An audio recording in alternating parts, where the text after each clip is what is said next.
Last year, I developed this blueprint system called the Rapid Cave Generator. I designed many features for it, but perhaps too many, which made it somewhat cumbersome to use. So this year, I completely revamped it and created version 2.0. I optimized the entire workflow, making the process extremely fast. Now, you can create caves procedurally. Let me give you a quick demonstration of the workflow. First, I'll create a new level. The prerequisite for using this blueprint system is to enable two built-in UE5 plugins, search for Mesh, and enable the required plugin. Without it, the blueprint won't function. Also, enable the official modeling plugin, as we'll need it later to adjust the static meshes we export.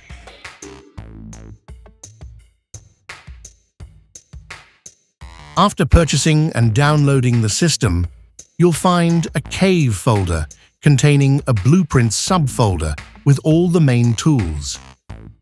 Caves are typically composed of passages, large chambers, and branches. Let me start by dragging a cave passage into the scene. We can see a spline in the middle. By adjusting this spline, we can generate the passage.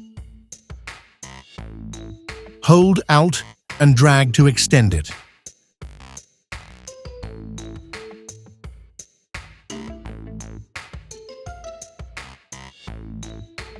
The material allows us to see inside from the outside, facilitating our adjustments. Passages come in several shapes. Click on the Blueprint Details panel to adjust its dimensions and shape. For example, changing the width to 6 meters or the height to 5 meters.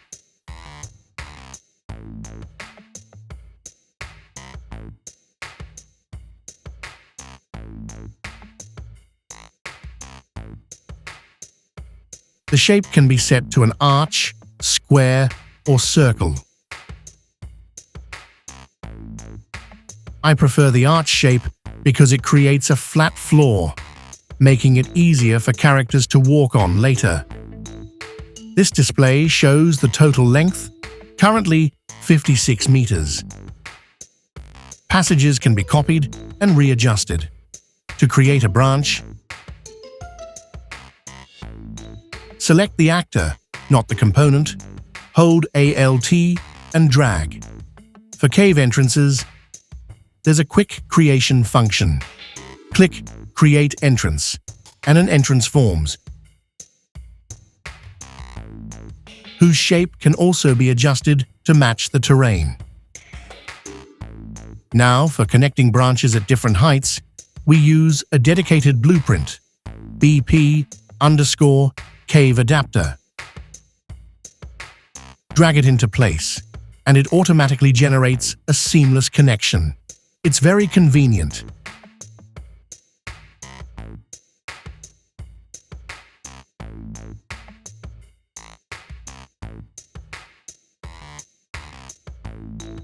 Let me create another branch and connect it. It automatically matches perfectly. Let's test it. I've designed a character controller. Click play to spawn a character. I can walk in, navigate to the branch,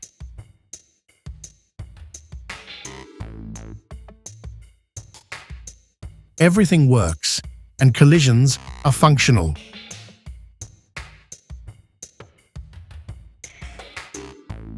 The adapter can match different shapes. If it doesn't connect initially, simply moving it slightly will trigger the automatic matching.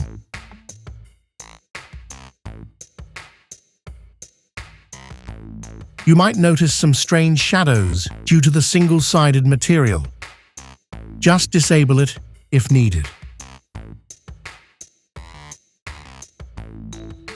Now suppose the player reaches a room with monsters. we use the cave chamber blueprint. Drag it in and adjust its shape. There's also a box sampling method for shaping. Enable it. Drag the handles to form a large chamber space, useful for housing many enemies. You can sample as a box, square, or random shape.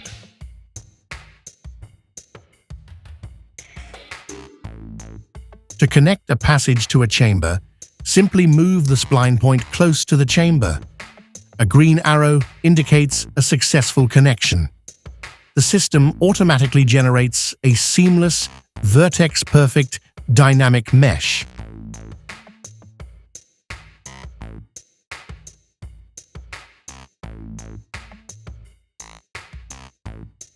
You can freely adjust positions by dragging. If you add a new passage to an existing branch, it quickly generates the connection.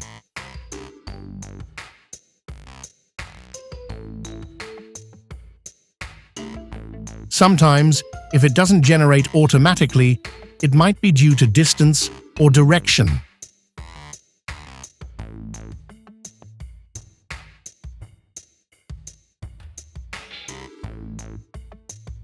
Open the debug projection to see detection rays. All rays must hit the chamber for auto creation.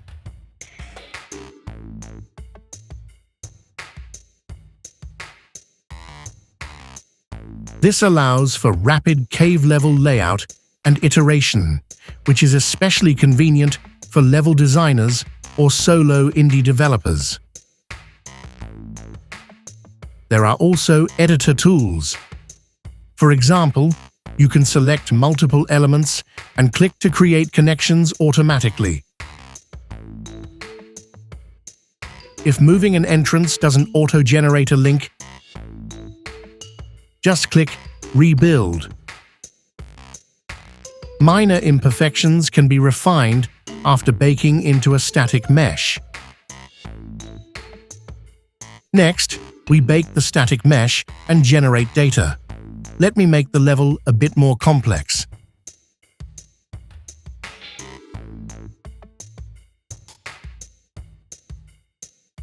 After copying passages, remember to delete old projection data. Now, let's design a more elaborate layout with multiple rooms and exits. To bake, select all elements, set a path and name, e.g. 1, 2, 3, and click Bake. It takes a few seconds. The outline now shows the level data container and the generated static mesh actor.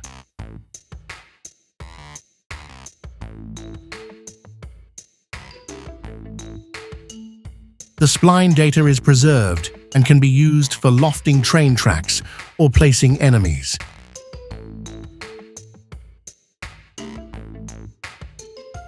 Drag the generated static mesh into the scene. Its current state requires processing in modeling mode. First, weld the edges to unify the model. Set the detection distance to 1 and check Keep Unique for better results.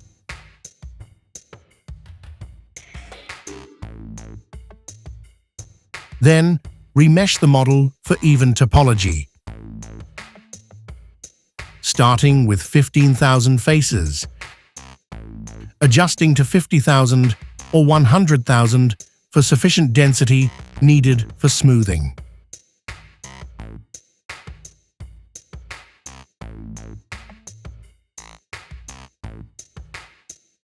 After remeshing, smooth the model to achieve a natural look. After smoothing, the mesh becomes a single, unified surface.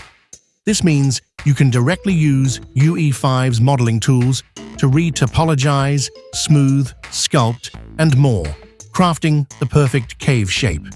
You can even export it as an FBX to sculpt in other 3D software like ZBrush or Blender. Test in-game. The cave level is now quickly generated and ready. Thank you for watching. The link to this blueprint tool is in the video description. If you find it useful, please like, favorite, share, and support us. It's the greatest motivation for our continued development. Thank you all.